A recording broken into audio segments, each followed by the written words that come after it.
Hey, how are you guys doing? How are you guys doing? Thank you again so much for tuning in to another awesome, amazing podcast episode here at Brian's Place. Y'all are amazing. We are 6 seasons in and truly, truly grateful for all of the love, the prayers, the encouragement, and the support. Y'all rock. You are rock. Well, you are in for a treat. How many of you are hungry? Maybe it's just me. My stomach's ground. I'm hungry. You guys hungry? Well, we're going to talk kind of about food today. So, as you probably see in the title, we're going to be talking about the question: can Jesus have your lunch? Can Jesus have your lunch? Can Jesus have your lunch? Y'all remember like being in elementary school and then you some days you have a real awesome lunch from maybe your mom made for you, or even maybe it was an awesome school lunch, and then there was this other kid who maybe didn't have nothing, and you're like, well, here, you can have an apple, you can have some of this. And it's like, okay, you're hungry, but this kid didn't have anything, so yeah, you can have my Twinkie, here you go. And so, can Jesus have your lunch? Real talk, can he? I just want to know. So, in the Bible, in John chapter 6, there's an account of when Jesus was feeding the multitudes, and there was no food. The disciples were like, Jesus, all these people, you see all these tons and thousands of people, all these people, and they hungry, they following you, and there's no food. What is we going to do? What are we going to do? And Jesus, I imagine Jesus in his ever so common voice was like, chill, chill, chill. I got this. Have them take a seat, take a chill pill, relax. We gonna be all right. Hey, um, so Jesus had everyone sit down in the fields and was like, I got y'all, I got y'all. And then the disciples were like, hey, the only one that got some food is this little boy right here.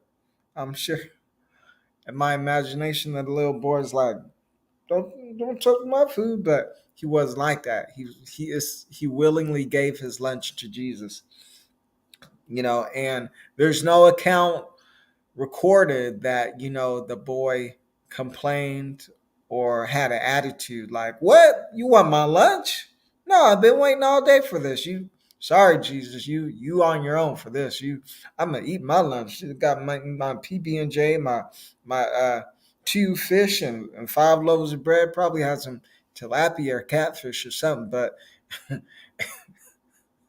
any account, there's no account that the boy complained.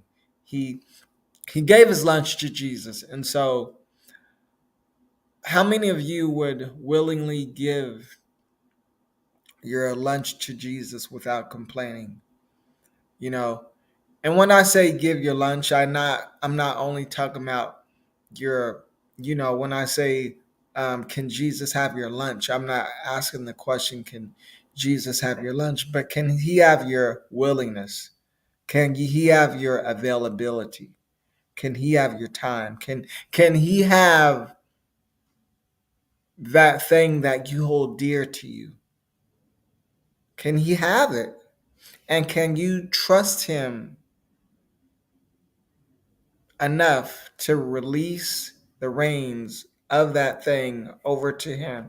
And as you trust him, watch him do more with it than you are ever able to do. So the boy gives Jesus the lunch, and I imagine he's like, okay, here you go. You can have my lunch, like, Jesus, you're the bread from heaven. I gotta eat too. So trusting you that somehow all this is gonna work out. and but so he gives him his lunch, and Jesus blesses it. He blessed it, and then he broke it. And that's a whole nother message.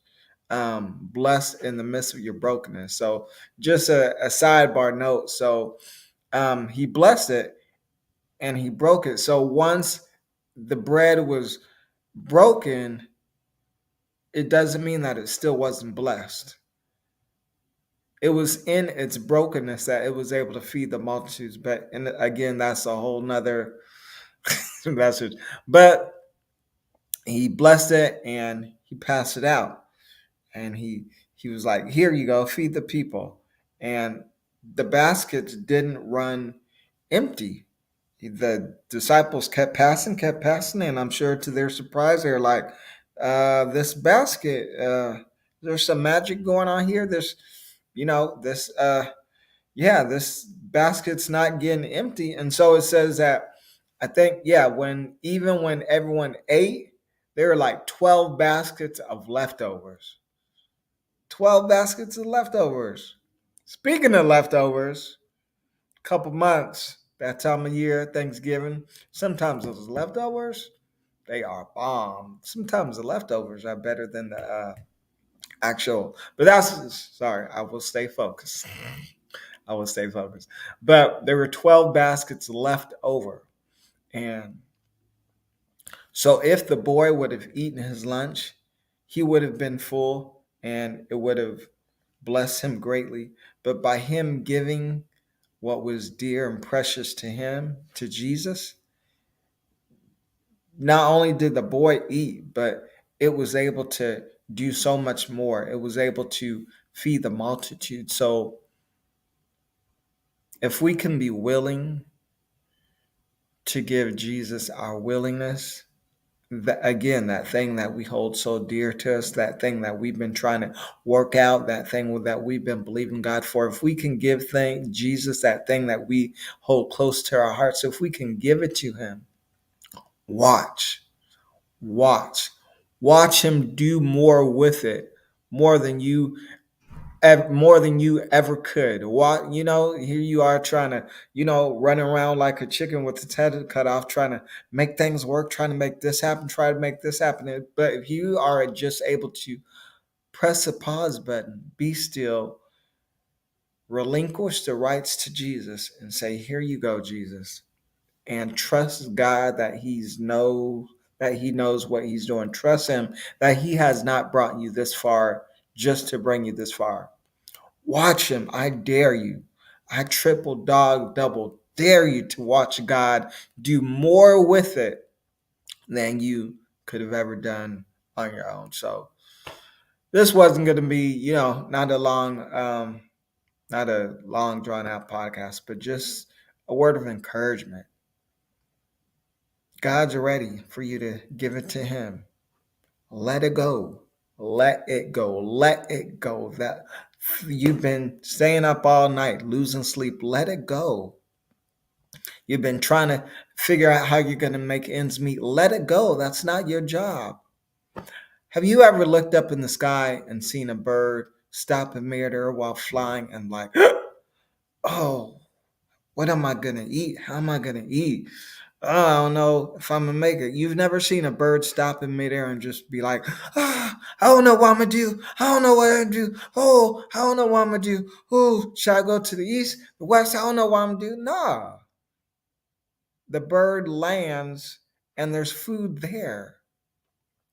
So, as it says, if the birds are taken care of, come on, y'all. Come on, y'all. How much more? How much more